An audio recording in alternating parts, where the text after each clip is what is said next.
मैं डॉक्टर राजेश गणेश पार्थसारथी कालकाजी विधानसभा से अपने सारे नगरवासियों के साथ इस बात का साक्षी हूँ कि कालकाजी नगर के अंदर हमारी जो व्यवस्थाएं रही हैं, बारिश के दिनों में पूरी व्यवस्था चरमरा जाती है। यहाँ गोविंदपुरी की गलियाँ जिनमें पहले से खुदाई हो रखी है, सीवर के पाइप डल रहे हैं, उन खुदी हुई व्यवस्थाओं में पूरा कीचड़ ही कीचड़ हो जाता है और लोगों के लिए चलना बहुत ही दुभर हो जाता है।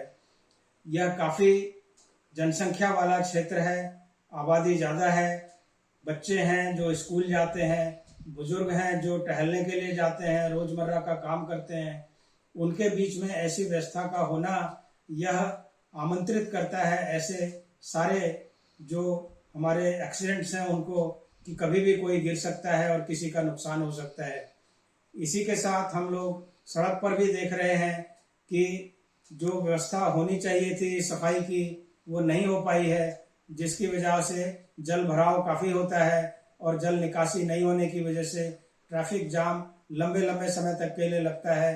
और दिल्ली सरकार ऐसे में क्या व्यवस्था कर पा रही है, यह लोगों की सोच से भी परे है।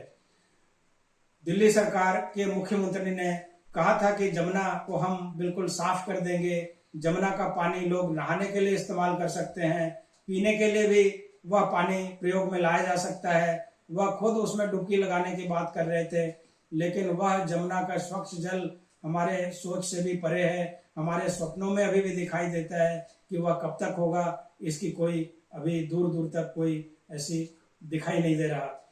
तो ऐसे में कालकाजी नगर क्षेत्र से, जो कि मैं रोज ही इन बातों को देख रहा हूँ कि जो व्यवस्था यहाँ पे होनी चाहिए, सड़क की, गलियों की, सफाई की, जल निकासी की, सीवर की, वो व्यवस्थाएं कहीं ना कहीं बहुत ही कमजोर हैं।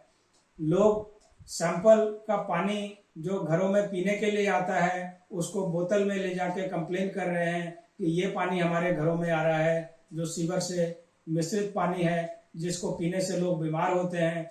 और एक चिकित्सक के नाते मैं इसको भी रोज ही देखता हूँ कि कितने लोग पानी से, दूषित पानी से बीमार होकर हमारे यहाँ पे आते हैं।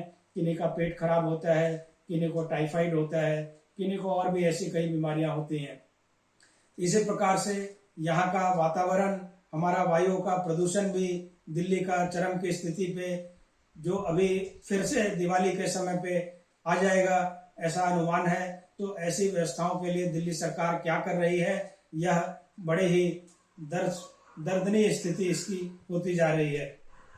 दिल्ली सरकार जो जन लोकपाल की सरकार हुई, ईमानदार सरकार हुई, और आज जनता के बीच में वह सिर्फ इश्तहारों के माध्यम से लोगों तक पहुंच रही है। उनके कार्यों की जो सराहना, जिनकी वो अपेक्षा करते हैं और जिनको लोगों तक बताना चाहते हैं, जिन बातों को लेकर लोगों तक जाना चाहते हैं, वो बातें कहीं नहीं हैं, वो ग्राउंड रियलिटी उसकी कहीं नहीं है।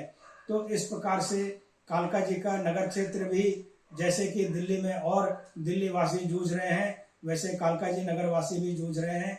यहाँ की स्थिति कोई अलग नहीं है। और हमारी यहाँ की जो विधायिका है वो भी बिरले ही यहाँ पे नजर आती हैं, और उनके और कार्य क्षेत्र इतने बड़े हैं कि उनको कालकाजी तो नजर ही नहीं आता। तो यहाँ के विकास के कार्य कैसे होंगे, यह भी बड़ा सोच का विषय है। तो इन प्रश्नों के साथ मैं दिल्ली सरकार के मुख्यमंत्री से, मनीष सिसोदिया जी से, अरविंद केजरीवाल जी से यह आग्रह करता हूँ कि भ्रष्ट सरकार के जरिए वो दिल्ली का क्या विकास करेंगे, जो देश हित में ना हो, समाज हित में ना हो, लोगों के हित में ना हो। ऐसी अकल्याणकारी योजनाओं से दिल्ली का कैसे विकास होगा, इन प्रश्नों का जवाब दें। जय हिंद, जय भारत।